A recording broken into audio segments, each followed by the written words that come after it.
আরে আমি পশ্চিমবাংলার একজন নাগরিক, আমার এই বিষয়টা আমার জানতে হবে, আমাকে জানাতে হবে। আজকের আমার পাড়ার খেটে খাওয়া সাইফুল, ওদিকে ভ্যান চালায় আব্দুর রহমান, ও কিচ্ছু বোঝে না।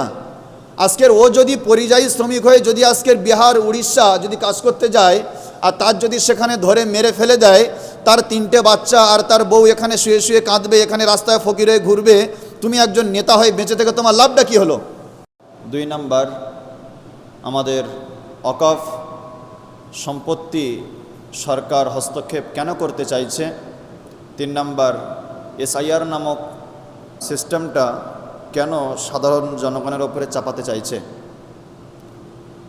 প্রথমে একটা কথা বলি, এই যে আজকের মেম্বারে দাঁড়িয়ে কথা বলছি, আজ থেকে নিয়ে 1400 বছর আগে সব কিছুই সিলেক্টেড মেম্বার থেকেই হতো কি হতো না? আজকের গ্রামে আপনি একটা বিচারে যান, সেখানে দেখবেন একটা আলেম নেই, একটা ইমাম সাহেব নেই, একটা ভালো মাওলানা নেই। তো যেখানে ভালো মানুষটা নেই সেখানে বিচারটা ভালো হয় কি করে? বিচার যদি করতে হয়, আমার তো মনে হয় পার্টির নেতার কাছে না দিয়ে ইমামের কাছে দেওয়া দরকার। কি বলেন? ইমাম যে বিচারটা করবে 1 টাকা ঘুষও নেবে না, এবং অন্যায় যে করেছে তার পক্ষে কথা বলবে না, হক কথাটা সে সবসময় সামনে বলে দেবে। তো এই যে মসজিদের মেম্বার, এই মসজিদের মেম্বারটা হয়তো আপনারা অনেকে মনে করেন যে শুধু নামাজ পড়ানোর জন্য। নামাজ পড়ানোর জন্য হচ্ছে এখানে মানে একটা জায়গা করা আছে, আর এই যে জায়গাটা করা আছে সাইডে, এটা হচ্ছে হক কথা বলার জায়গা। কি বললাম? হক কথা বলার জায়গা। আজকের আপনি যত জায়গায় যাবেন, যত নেতা মন্ত্রী, যেখানে আপনি যত প্রোগ্রামে আপনি লেকচার শুনবেন, সব জায়গায় আপনি দেখবেন কিছু গীবত আছে, কিছু গীবত আছে। একটা পার্টির নেতা দাঁড়িয়ে যখন বক্তব্য দেবে, সে অন্য নেতার উপরে চাপিয়ে বলবে, আরেকজন নেতা তার উপরে চাপিয়ে বলবে। কিন্তু উলামায়ে কেরাম তারা যখন বক্তব্যগুলো দেয় মসজিদ থেকে, এটা কারোর উপরে চাপিয়ে কথা বলে না, এরা শরিয়াতের উপরে কথা বলে, ঠিক না? যেমন দেখুন একটা জিনিস, এই যে আজকের আমাদের ওয়াকফ সম্পত্তিটা কি ব্যাপার, কতটা আমাদের আছে, পশ্চিমবাংলায় কতটা আছে, টোটাল ভারতে কতটা আছে, কোনো একটা মুসলমান ভালো করে বলুক দেখি। না, বলতে পারবে না। ওয়াকফ সম্পত্তি মানে কি এটাও আমরা জানি না। আমি একটু ছোট্ট করে বলি, ওয়াকফ এটা হচ্ছে আরবি ভাষা। কি ভাষা? আরবি ভাষা। তো ওয়াকফ সম্পত্তি এটা হচ্ছে মুসলমানরা যে সম্পত্তিটা আল্লাহকে দিয়েছে, অর্থাৎ আল্লাহর জন্য ন্যস্ত করে দিয়েছে। যেমন মনে করুন, আমার এ পাড়ার কিছু মানুষ যারা মুরব্বীরা ছিলেন, তারা এই মসজিদের জায়গাটা দিয়ে গিয়েছে। তাহলে এই মসজিদের জায়গাটা কি কোনো ব্যক্তির নামে দিয়েছে? বলেন। ওই যে মাদ্রাসা আমাদের হচ্ছে, ওই মাদ্রাসার নামে দিয়ে গিয়েছে। এই মসজিদটা কি কোনো ব্যক্তির, না আল্লাহর ঘর? আল্লাহর ঘর। ওই যে মাদ্রাসা হচ্ছে, ওটা কি কোনো ব্যক্তির, না ওটা ইসলামের জন্য? ইসলামের জন্য। তো ইসলামের জন্য, শরিয়াতের জন্য যে জায়গাটাকে ন্যস্ত করা হয়, দিয়ে দেওয়া হয়, তাকে বলা হয় ওয়াকফ সম্পত্তি। কথা বলতে পেরেছি আমি? এই ওয়াকফ সম্পত্তিটা একজন মুসলমান সে আল্লাহর রাস্তায় দিয়ে দেয়। যেমন মাদ্রাসা, মসজিদ, কারোর বিশাল ময়দান আছে, সে একটা ঈদগাহ করে দিল, কারোর অনেক জায়গা আছে, সে একটা কবরস্থান করে দিল, কেউ একটা খানকা করে দিল, কিছু মানুষ দিন শিখবে একটা জায়গা ব্যবস্থা করে দিল। আল্লাহর জন্য যে জায়গাগুলো মুসলমানরা সহৃদয়ে ছেড়ে দেয়, তার নাম হচ্ছে ওয়াকফ সম্পত্তি। তার নাম কি? ওয়াকফ সম্পত্তি। এবার বলেন, আমার হিন্দু ভাইদের কথাটা আমি বলি, তাদের যে ধর্মনালয়গুলো আছে, তাদের যে মন্দিরগুলো আছে, সে জায়গাগুলো তারা যে ন্যস্ত করে দিয়েছে, তারা তাদের রব যাকে মানে তাদের হাতে ন্যস্ত করেছে। সেটা অ্যাকচুয়ালি দেখতে গেলে সেটা তাদের দিক থেকে ওয়াকফ সম্পত্তি। কথা বলতে পেরেছি আমি? তো তাদের দিক থেকে যেটা ওয়াকফ সম্পত্তি, সেই সম্পত্তির ওপরে কোনো মুসলিম লিডার গিয়ে যদি হাত দেয়, এটা কি উচিত হবে? বলেন, উচিত হবে না। পরিষ্কার কথা। আমি এটা বোঝাতে চাচ্ছি আপনাদের যে আমরা মুসলমান মসজিদ থেকে শুধু নামাজের কথা বলার জন্য নয়, ইমাম সাহেব শুধু নামাজ রোজা তসবিহ এসব কথা বলার জন্য নয়, এগুলো তো কম্পালসারি থাকবে। তাতে গোটা বিশ্বে ইসলাম কি করে টিকে থাকে সেই চিন্তাভাবনা এখান থেকেই তো শুরু, স্টার্ট। এই মসজিদের মেম্বার থেকে তো গোটা বিশ্ব পরিচালনা করা হয়েছিল এক সময়। 1400 বছর আগে মসজিদের মেম্বার থেকেই তো রাষ্ট্র পরিচালনা করা হতো। তো ঠিক তেমন একটা কথা বলি, ঠিক যেমন একটা মন্দিরের, একটা শ্মশানের, একটা গির্জার জায়গাটা কোনো অন্য ধর্মের মানুষের হাত দেওয়ার, ওই বিষয়ে কিছু কথা বলার অধিকার নেই, ঠিক তেমন মসজিদ, মাদ্রাসা, কবরস্থান, ঈদগাহ, খানকা এ বিষয়ে কথা বলার অন্য ধর্মের মানুষের কোনো অধিকার নেই। হ্যাঁ, আমি সিটিজেন অফ ইন্ডিয়া, আমি ভারতের একজন সাধারণ নাগরিক। আমার সম্পত্তি নিয়ে সরকারি আইনজীবীরা কথা বলতে পারে যে আপনি সাধারণ মানুষ, আপনার এত সম্পত্তি কেন, আপনার পেপারসগুলো কোথায়, আপনার ট্যাক্সের কাগজগুলো কোথায়, কথা বলতে পারে, আমি মানতে পারবো। কিন্তু আমার ধর্মীয় কোনো বিষয় নিয়ে কোনো নেতা মন্ত্রী কেন, বিশ্বের কোনো মন্ত্রীর ক্ষমতা নেই ধর্মীয় কোনো বিষয় নিয়ে কথা বলবে। তো নিয়ে এসো চাবিটা। তো কথাটা কি বললাম বুঝতে পেরেছেন? এই হচ্ছে ওয়াকফ সম্পত্তি। ওয়াকফ সম্পত্তি যেটা আমাদের ভারতের মধ্যে আছে সেটা সব থেকে বেশি রয়েছে পশ্চিমবাংলায়, সব থেকে বেশি আছে পশ্চিমবাংলা। আমি শেষে বলবো এই সূত্রটা আমি কোত্থেকে আপনাদেরকে শোনাচ্ছি, বা কতটা সম্পত্তি পশ্চিমবাংলার মধ্যে, টোটাল ভারত জুড়ে আমাদের সম্পত্তি আছে। তো যতটা সম্পত্তি আল্লাহর রাস্তায় ছেড়ে দেওয়া হয়েছে, এই নিয়ে মমতা ব্যানার্জি হোক, কোনো নেতা মন্ত্রী হোক, এমনকি স্বয়ং প্রধানমন্ত্রীরও কিছু বলার অধিকার নেই। কারণ এটা 100 বছর আগে থেকে চলে আসছে। এই মসজিদটা কোনো ব্যক্তির নামে কিয়ামত পর্যন্ত রেকর্ড হবে না, দলিল হবে না। কারণ এটা কার নামে ছাড়া আছে? আল্লাহর নামে। ছোট্ট উদাহরণ দিই আপনাদের আমি, আপনারা দেখবেন যে রাস্তায় কিছু গরু ছাড়া থাকে, স্ত্রীলিঙ্গ পুলিঙ্গ ছাড়া থাকে, ওগুলো আমরা যখন রাস্তায় যাই ওগুলো দেখি মায়ের নামে বাবার নামে ছাড়া আছে। তো তাদের ধর্ম অনুযায়ী ওই পশুটা কারোর নেওয়ার অধিকার নেই, ও যখন মারা যাবে তখন সে শেষ।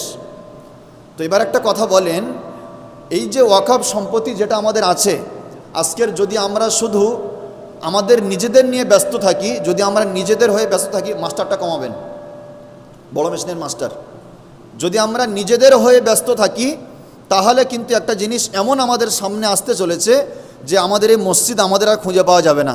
ছোট্ট কথা বলি, দেখো, যখন এনআরসি হয়েছিল, এনআরসিকে চাপা দেওয়ার জন্য আরও একটা জিনিস সামনে হঠাৎ করে আনলো, এটা হচ্ছে কেন্দ্রের সিস্টেম। দেখবেন যারা বিচার করে কোর্টগুলোতে, বিচার তৎকালীন কোনো দিন করে না, তারা ডেট লং করে দেয়। ডেট লং করে দেওয়া এটা হচ্ছে সব থেকে বড় একটা হাতিয়ার। ডেট লং করে দেওয়া মানে রক্ত ঠান্ডা হয়ে যাবে, বিচার ভুলে যাবে। এই যে ওয়াকফ সম্পত্তির নিয়ে এত কিছু হচ্ছিল, হতে হতে হতে হতে সামনে হঠাৎ করে চলে আসলো এসআইআর। কি আসলো?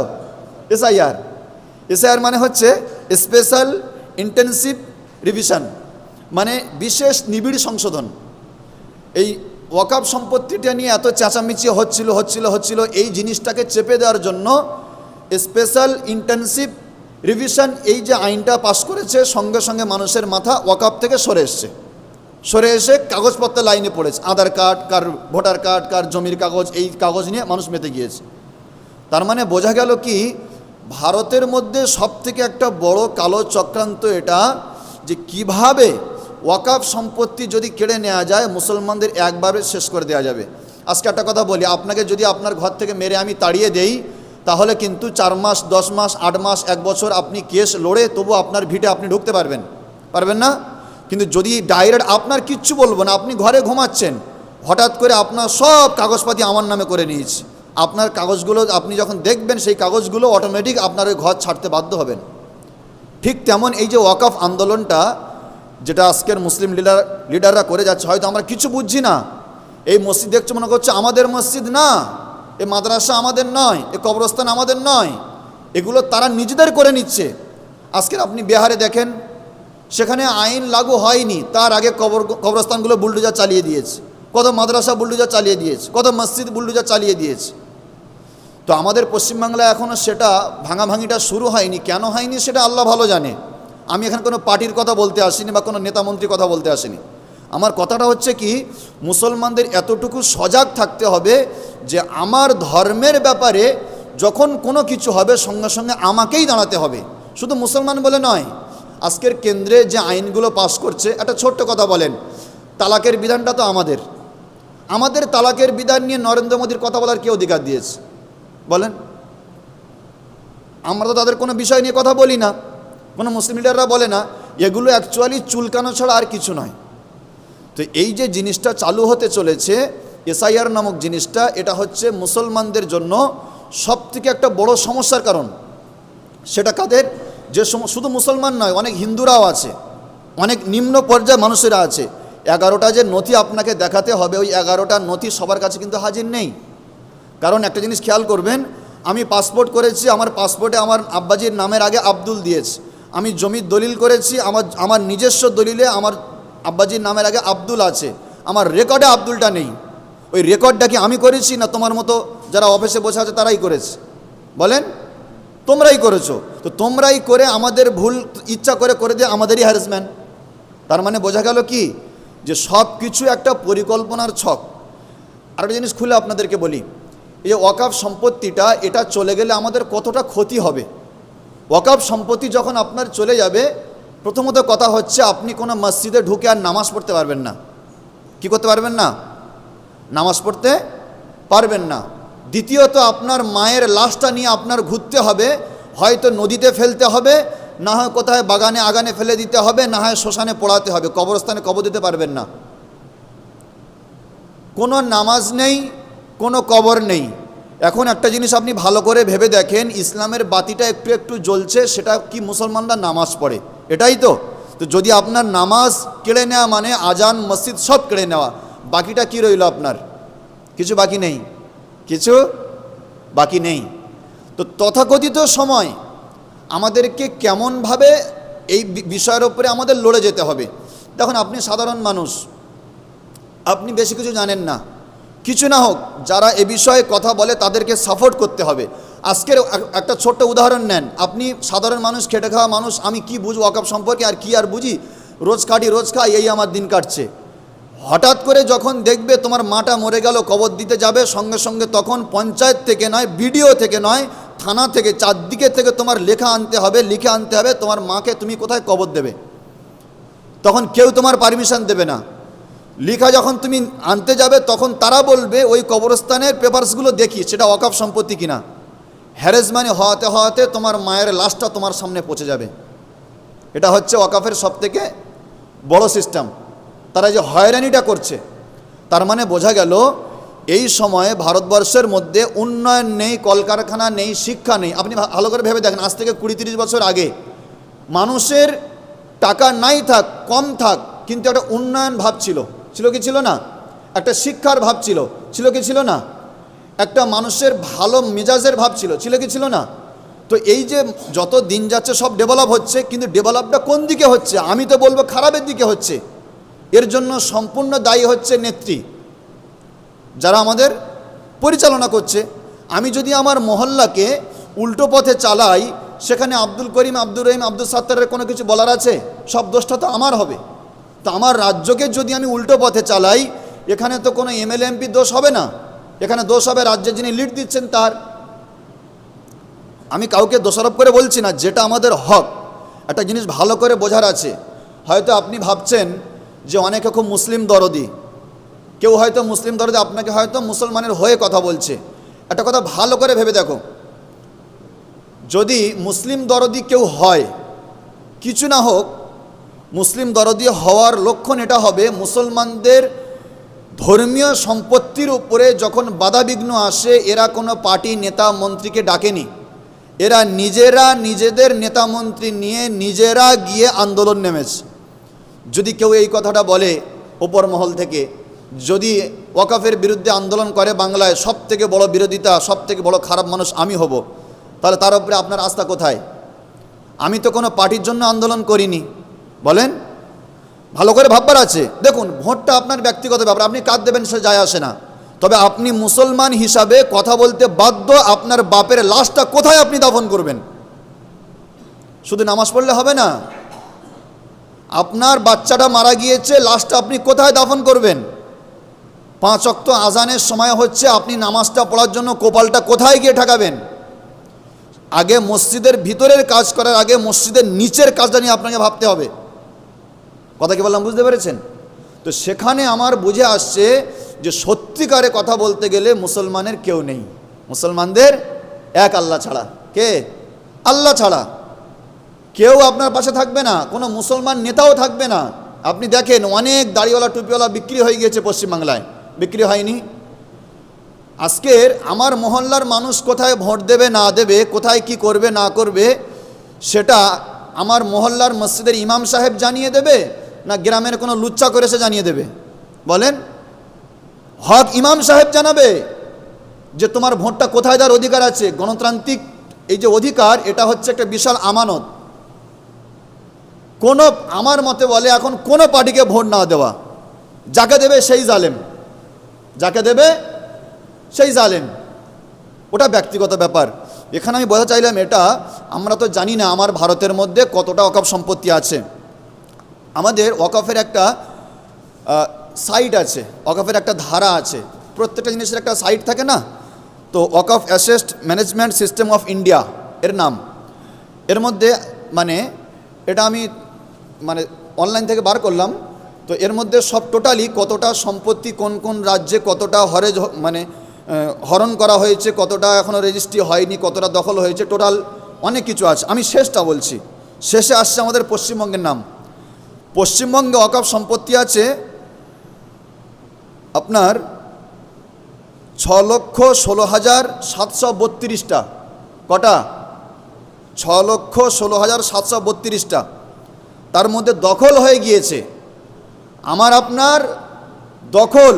আপনার সম্পত্তি, যেটা সরকারের কিঞ্চিত পরিমাণ ব্যবহার করা হারাম, যেটা একমাত্র মুসলমানদের জন্য, সেটা এই পর্যন্ত দখল হয়ে গিয়েছে 16,931টা। কটা? আমরা কেউ জানি না। 16,931 জায়গায় ওয়াকফ সম্পত্তি দখল হয়ে গিয়েছে।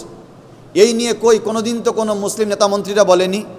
ভালো করে ভেবে দেখেন, তারা বিক্রি হয়ে গিয়েছে। তো কেউ বলবে এই যে 20 আগস্ট যেটা আন্দোলনটা যেটা হলো, যেটা ধর্ণামঞ্চ করলো ধর্মতলায়, বিভিন্ন বিধায়করা গিয়ে, বিভিন্ন 20টা সংগঠনের নেতৃত্বরা গিয়ে সেখানে তারা একটা ধর্ণামঞ্চ করলো কি করলো না? আরে আমি পশ্চিমবাংলার একজন নাগরিক, আমার এই বিষয়টা আমার জানতে হবে, আমাকে জানাতে হবে। আজকের আমার পাড়ার খেটে খাওয়া সাইফুল ওদিকে ভ্যান চালায়, আব্দুর রহমান, ও কিচ্ছু বোঝে না। আজকের ও যদি পরিযায়ী শ্রমিক হয়ে যদি আজকের বিহার উড়িষ্যা যদি কাজ করতে যায়, আর তার যদি সেখানে ধরে মেরে ফেলে দেয়, তার 3টে বাচ্চা আর তার বউ এখানে শুয়ে শুয়ে কাঁদবে, এখানে রাস্তায় ফকির হয়ে ঘুরবে, তুমি একজন নেতা হয়ে বেঁচে থেকে তোমার লাভটা কী হলো? কথা বলতে পারিনি আমি? তো ওই রকম পরিযায়ী শ্রমিকদের ওপরে আক্রমণ করা হচ্ছে। সেই আক্রমণ করা হচ্ছে বলে তার বিরোধিতা, তার গণতান্ত্রিক প্রক্রিয়ায় উচিত জবাব নেওয়ার উদ্দেশ্যে কিছু মানুষ গিয়ে সেখানে একটা আন্দোলন, একটা জায়গা করে বসে ধর্ণামঞ্চ। এরা মারামারি করতে যায়নি। তো আজকের আমার রাজ্যের প্রশাসন যদি তাদেরকে ধরে অ্যারেস্ট করে ছুরির কেস, মারামারির কেস, ডাকাতির কেস, বিভিন্ন কেস দিয়েছে, প্রায় 85 জনের ওপরে কেস দিয়েছে। তো এতগুলো মানুষের কেস দিল। আরেক ভাবার আছে, তোমার পাড়ার ছেলেটাও সেখানে ছিল। এই যে কেস দিয়েছে, এই কেস দেওয়ার ফলে মহামান্য আদালত, সে তো আর কারো হয়ে কথা বলে না, সে বলছে সবাই জামিন, কোনো কেস চলবে না, পরিষ্কার কথা। তার মানে বোঝা গেল এই ভারতে তোমার পাশে কেউ নেই। এখন তোমার সব থেকে বড় কাজ হচ্ছে তুমি আল্লাহর পথে ফিরে আসো। কোথায় ফিরে আসবে? আল্লাহর পথে ফিরে আসো। সলিড নেককার নেতা নির্বাচন করো। আর যত, আমি একটা কথা বলি, এখন যদি সব থেকে ভালো নেতা খুঁজতে চাও, তোমার থেকে গরিব হোক, তোমার থেকে অশিক্ষিত হোক, যাই হোক না কেন, কোনো দাড়িওয়ালা, নামাজি, টুপিওয়ালা, ইমাম সাহেব, আলেম, তাদের হাত ধরে সামনের দিকে এগিয়ে যাও। কথা কি বললাম, বুঝতে পারেননি? আপনার ভোটের কথা বলছি না আমি, শান্তিময় জীবন গঠনের জন্য কথাটা বললাম। আজকে একটা কথা শোনেন, এই যে মসজিদের মেম্বার থেকে হক কথাগুলো বলার জায়গা, এখান থেকে আসল কথাগুলো বলতে হয়।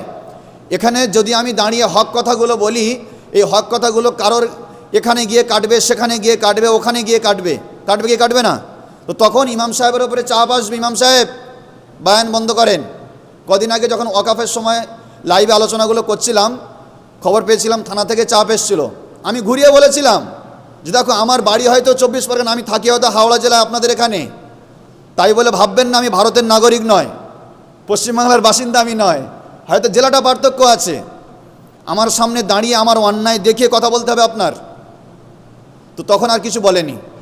আমি যে কথাগুলো বলি এগুলো লাইভ চলে, এগুলো রেকর্ড হয়, এগুলো আপনি দেখুন না, ভাবুন না।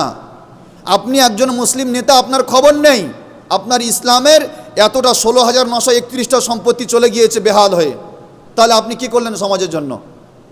দীঘায় নাই মন্দির করেছে, মসজিদ করেনি, অনেকে অনেক কিছু বলছে, ওসব বাদ দিচ্ছি আমি। আমার পশ্চিমবাংলার ওয়াকফ সম্পত্তিগুলো গেল কোথায়? এর জন্য দায়ী কে?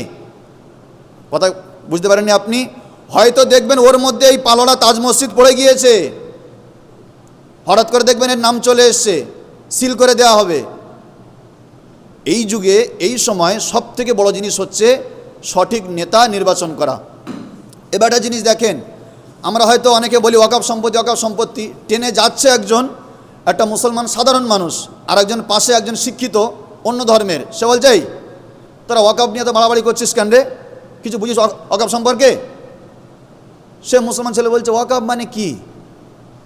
তাকে ঘুরিয়ে জিজ্ঞাসা করছে ওয়াকফ মানে কি। ভেবে দেখো তাহলে কতটা ডাউনে তোমার এই বিষয়গুলোর ওপরে জানা নেই, তুমি জানো না কিচ্ছু। তো টোটাল মানে এই পর্যন্ত আমাদের কতটা ওয়াকফ সম্পত্তি আছে এবং কতটা কি আছে দেখো ওয়াকফ সম্পত্তির ওপরে। টোটাল ভারতের মধ্যে মসজিদ 1,71,413টা মসজিদ রয়েছে ওয়াকফ সম্পত্তির ওপরে, 17,719টা মাদ্রাসা আছে, কবরস্থান 1,49,951টা আছে। ওয়াকফ সম্পত্তির ওপরে স্কুল রয়েছে 2,042টা। ওয়াকফ সম্পত্তির ওপরে গরিবদের দোকান রয়েছে বা ভাড়াটিয়া দোকান চলছে ভারতের মধ্যে 2,06,801টা। ওয়াকফ সম্পত্তির ওপরে বাড়ি ভাড়া দেওয়া হয় 90,000 বাড়ি। ওয়াকফ সম্পত্তির ওপরে কৃষি জমি 1,40,108 বিঘা জমি আছে। ভারতে মোট 1,20,000 কোটি টাকার ওয়াকফ সম্পত্তি আছে। যদি এই ওয়াকফ সম্পত্তিটা মুসলমানদের, এটা অন্য কোনো মানুষের 1 টাকা নেওয়ার অধিকার নেই, শুধু মুসলমানরা নেবে। কেন? এটা মুসলমানদের জন্য এদের পূর্বপুরুষরা এটা দিয়ে গিয়েছে। যদি এটা প্রত্যেক মাথা পিছু ধরা হয়, আমার মনে হয় 98% মুসলমান আর গরিব থাকবে না। কথা বুঝে এসছে? আজকের আমার বাংলা এত উন্নয়ন, সব থেকে বেশি বাংলার মানুষ বাইরে যাচ্ছে কাজ করতে। কেন? উন্নয়ন তাহলে কোথায়? কথা বলতে পেরেছি আমি? তো সেজন্য সব থেকে বড় জিনিস যে যেখানে আপনি থাকেন না কেন, আপনার মাইন্ডটা ক্লিয়ার রাখতে হবে। জামানা খুব শেষের দিকে চলে এসছে, যে যারা নেতা মন্ত্রী যারা হকের পথে কাজ করছে তাদেরকে সাপোর্ট করো।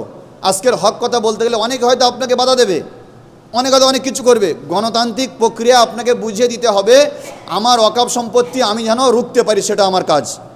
কে টিএমসি, কে বিজেপি, কে আইএসএফ, কে মিম, এসব আমার দেখার দরকার নেই। যারা মানুষের উন্নয়নে কল্যাণে কাজ করবে, আমার মসজিদ মাদ্রাসাটাকে বাঁচিয়ে দেবে, আমরা তাদের সঙ্গে থাকবো সবসময়, ইনশাল্লাহ ইনশাল্লাহ। আর আপনাদের একটা কথা বলি, মসজিদ এটা এমন একটা জায়গা, এই জায়গা থেকে প্রত্যেকটা জিনিস নিখুঁতভাবে আপনাকে বোঝানো হবে, ইনশাল্লাহ বোঝাবো। তো এই মেম্বার থেকে যে কথাগুলো হবে, এই কথাগুলো নিয়ে, কোরআন হাদিসের উপরের কথাগুলো নিয়ে ব্যাড মাইন্ড বা ব্যাড আলোচনা বাইরে করবেন না আপনি। তাহলে আল্লাহ তাআলা আপনার নামটা আবু জেহেল, আবু লাহাব, উতবা, সাইবা, মুনাফিকদের খাতায় নাম লিখে দেবে। এখানে দাঁড়িয়ে কথা বলে এরা নিঃস্বার্থে আল্লাহর হয়ে কথা বলে। কি বললাম বুঝতে পেরেছেন? আজকের ইমাম সাহেবরা হক কথা বলতে জানে, বহুত ইমাম সাহেব জানে, কিন্তু বলতে পারে না। কারণটা কি বলেন তো?